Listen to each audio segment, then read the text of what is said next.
নমস্কাৰ নিউজ নাওৰ ষ্টুডিঅ'ত মই শ্ৰীমন্ত মাধৱ বৰুৱা চাওঁহক কি আছে আজি আমাৰ সংবাদ যোৰহাটত অসম ছাত্ৰ পৰিষদৰ কেন্দ্ৰীয় প্ৰতিষ্ঠা দিৱস পালন নিউজ নাওৰ এক ৰিপৰ্ট যোৰহাটত অসম ছাত্ৰ পৰিষদৰ কেন্দ্ৰীয় প্ৰতিষ্ঠা দিৱস পালন অসম গণ পৰিষদৰ ভাতৃ সংগঠন অসম ছাত্ৰ পৰিষদৰ ষষ্ঠ বাৰ্ষিক প্ৰতিষ্ঠা দিৱস আজি যোৰহাটস্থিত ৰাষ্ট্ৰীয় উপপথৰ কাষৰ অসম গণ পৰিষদ দলৰ কাৰ্যালয় প্ৰাংগণত দিনজোৰা কাৰ্যসূচীৰে পালন কৰা হয়। এই উদ্দেশ্যে পুৱা সভাপতি ত্ৰিনয়ন বৰুৱাই পতাকা উত্তোলন কৰাৰ পাছতেই স্মৃতি তৰ্পণ কৰে তত্ত্বাৱধায়ক প্ৰবীণ হাজৰিকাই। যোৰহাট জিলা ছাত্ৰ পৰিষদ, গোলাঘাট জিলা ছাত্ৰ পৰিষদৰ উদ্যোগত আৰু অসম গণ পৰিষদ যোৰহাট জিলা সমিতিৰ সহযোগত অনুষ্ঠিত হোৱা প্ৰতিষ্ঠা দিৱসত অসম ছাত্ৰ পৰিষদৰ সভাপতি ত্ৰিনয়ন বৰুৱাৰ সঞ্চালনাত মুকলি সভা অনুষ্ঠিত হয়।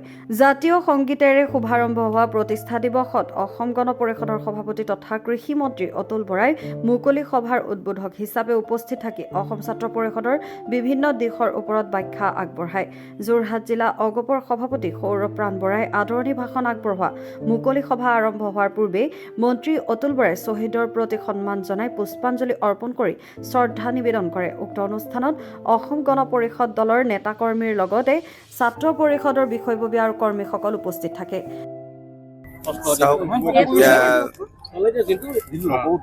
এই উইংটো আগতে নাছিল 2019 চনৰ 21 নৱেম্বৰ তাৰিখে অসম ছাত্ৰ পৰিষদৰ জন্ম দিয়া হৈছিল। আজি ছাত্ৰ পৰিষদৰ প্ৰতিষ্ঠা দিৱস কেইটামান বছৰ হৈছে মাথো, কিন্তু অসম ছাত্ৰ পৰিষদে ৰাজ্যখনৰ বহুত শিক্ষানুষ্ঠানত সাংগঠনিক স্তৰ গঢ়ি তোলাই নহয়, বিভিন্ন শিক্ষানুষ্ঠানৰ ছাত্ৰ একতা সভাত প্ৰতিদ্বন্দ্বিতা কৰি সফলতা লাভ কৰিবলৈ সক্ষম হৈছে। মই আজিৰ দিনটোত ছাত্ৰ পৰিষদৰ সমূহ কৰ্মকৰ্তাক অভিনন্দন জনাইছোঁ। ছাত্ৰসকল আমাৰ দলৰ সাহস, এই ছাত্ৰসকল আমাৰ উদ্যম।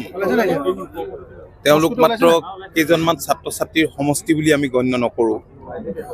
এটা সময় আছিল, অগপৰ ওপৰত অভিযোগ আছিল যে নতুন প্ৰজন্মক সুবিধা নিদিয়ে, কিন্তু আমি নতুন প্ৰজন্মৰ কাৰণে দুৱাৰ খিৰিকী আমি খুলি দিছোঁ আৰু তেওঁলোকেও নিষ্ঠা সহকাৰে কাম কৰিছে।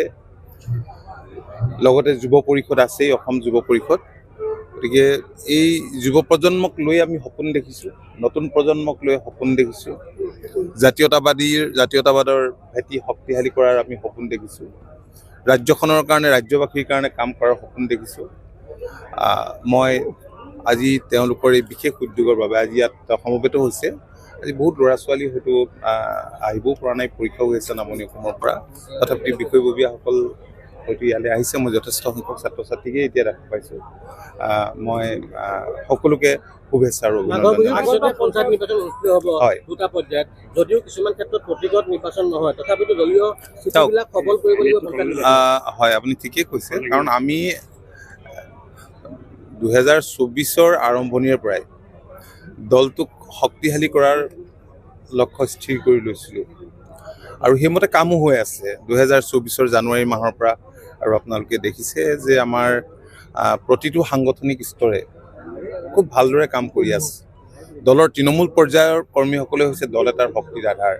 গতিকে তৃণমূল পৰ্যায়ৰ যিসকল কৰ্মকৰ্তা আছে সেইসকল সুসংগঠিত হৈছে সাংগঠনিক স্তৰবোৰ, আৰু প্ৰতিটো বিধানসভা সমষ্টিত এতিয়া কৰ্মশালাবিলাক বৰ্তমান সময়ত অনুষ্ঠিত হৈ আছে। আৰু ইয়াৰ উপৰিও আমি 14 অক্টোবৰৰ পৰা দলৰ সভ্যভৰ্তিৰ অভিযান আমি আৰম্ভ কৰিছোঁ। তাৰ কাৰণে কিছু কৰ্মশালাৰো প্ৰয়োজন হৈছে আমাৰ বাবে। টাৰ্গেট আমি তেনেকৈ নিশ্চিত কৰা নাই, আমি যিমান পৰা যায়, কাৰণ আমাৰ সকলো ঠাইতে ৰুটটো আছে, শিপাডাল আছে। কাৰণ দুবাৰকেই অকলশৰে চৰকাৰ কৰা দল, অকলশৰে বুলি ক'ব লাগিব, সৰু সৰু দুটামান দল সেই সময়ত লগত আছিল।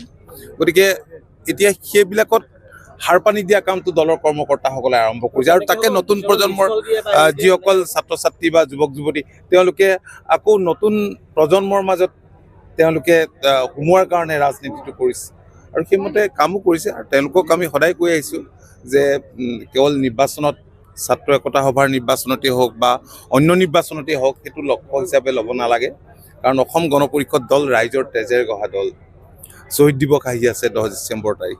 গতিকে এই কথাখিনি আমাৰ ল'ৰা ছোৱালীবিলাকে নতুন দৃষ্টিভংগীৰে নতুন ধ্যান ধাৰণাৰে কাম কৰিছে, মই দেখিছোঁ, ভাল লাগিছে। নহয়, এইটো দিয়া হৈছে অলৰেডি, সেই কথাখিনি আমাৰ কৰ্মকৰ্তাসকলে জানে। কি কৈছে?